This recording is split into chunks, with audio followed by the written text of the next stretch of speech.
नमस्कार, आप देख रहे हैं आज तक। आपके साथ मैं हूं सईद अंसारी। 4 बजे के इस बुलेटिन की शुरुआत हम इस वक्त की एक बड़ी खबर के साथ कर रहे हैं। प्रधानमंत्री नरेंद्र मोदी के बाद अब उत्तर प्रदेश के मुख्यमंत्री योगी आदित्यनाथ ने भी 3 तलाक के खिलाफ मोर्चा खोल दिया। योगी ने ट्रिपल तलाक की तुलना द्रौपदी के चीरहरण से कर दी। योगी ने कहा कि इस मुद्दे पर मुंह बंद रखने वाले भी अपराधी जैसे हैं। देश की एक ज्वलंत समस्या को लेकर के मुंह बंद किए हुए हैं, तो मुझे महाभारत की वो सभा याद आती है जब द्रौपदी का चीरहरण हो रहा होता है और उस समय द्रौपदी ने उस भरी सभा से एक प्रश्न पूछा था कि आखिर इस घटना का दोषी कौन है। मुझे लगता है कि देश का राजनीतिक क्षितिज जब मौन बना हुआ है इस देश के अंदर ट्रिपल तलाक के मामले को लेकर के, इस देश के अंदर एक सिविल कोड बनाने के, समान सिविल संहिता बनाने की। उन्होंने कहा था कि जब हमारे फौजदारी के मामले समान हैं तो फिर शादी ब्याह के कानून भी समान क्यों नहीं हो सकते हैं। अगर भारत एक है, वन नेशन की थ्योरी अगर हमें अपनानी है। 3 तलाक पर योगी का तीखा प्रहार हुआ है। शायद ही 3 तलाक के मुद्दे पर इस तरह से मुखर होकर किसी राजनेता ने बयान दिया हो। योगी के इस बयान पर फौरन प्रतिक्रियाओं का दौर भी शुरू हो गया।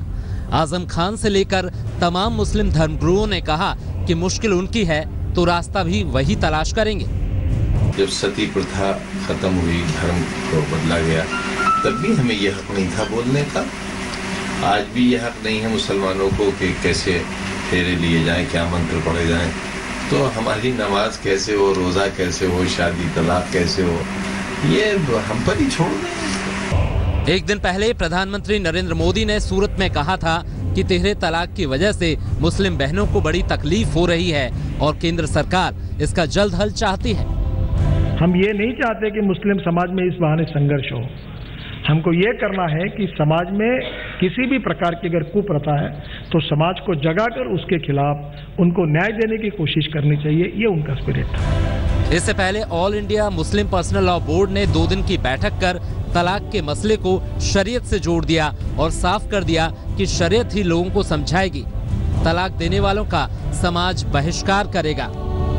कि अगर कोई शख्स बगैर किसी जवाज के 3 तलाक देता है गुस्से में या किसी तरह से, तो हमने अपील की मुसलमानों से कि ऐसे शख्स का सोशल बाइकाट किया जाए।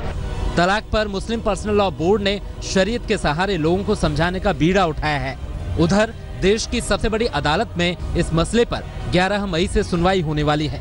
दिलचस्प होगा ये जानना कि देश की सबसे बड़ी अदालत के फैसले पर मुस्लिम पर्सनल लॉ बोर्ड की क्या प्रतिक्रिया होती है।